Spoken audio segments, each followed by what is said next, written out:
नारा, एकच नारा, एकच नारा, एकच नारा, भारत माता की वंदे, इनकलाब, इनकलाब, इनकलाब।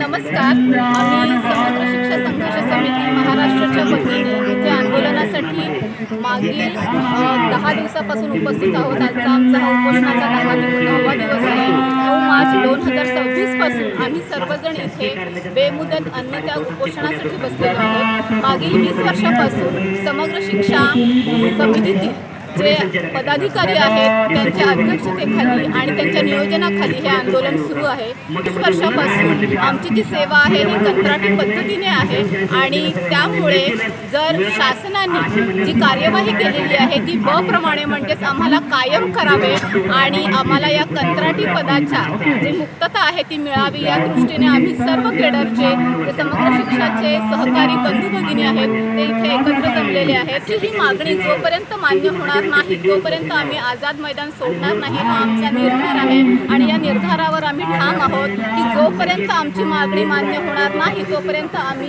कोणीही आझाद मैदान सोडणार नाही आणि त्यासाठी कितीही दिवस आम्हाला हे आंदोलन करावे लागले तरी त्यासाठी आमची तयारी आहे। म्हणून शासन दरबारी आम्हा सगळ्यांची हीच विनंती आहे की लवकरात लवकर आमची मागणी मान्य करावी, आम्हाला कायम करावे आणि या आझाद मैदानापासून आम्ही काहीतरी हातात घेऊन जाऊ, ही आनंदाची गोष्ट घेऊन जाऊ, ते आपण सर्वांनी सकारात्मक व्हावे। आता गुढीपाडवा येत आहे, गुढीपाडवा येत आहे आणि त्या दृष्टीने हा गुढीपाडवा जर आमच्या आयुष्यात थोडासा अंधकार असेल तर अंधकार दूर करावा या दृष्टीने आपण प्रयत्न करावा की ही आमची आनंदाची गुढी आम्ही सर्वांनी घरोघरी लावावी। ही जर आपली इच्छा असेल तर निश्चितच आमच्या पदरात आपण यश पाडाल अशी आम्हाला आशा आहे। इन्कलाब जिंदाबाद, भारत माता की जय।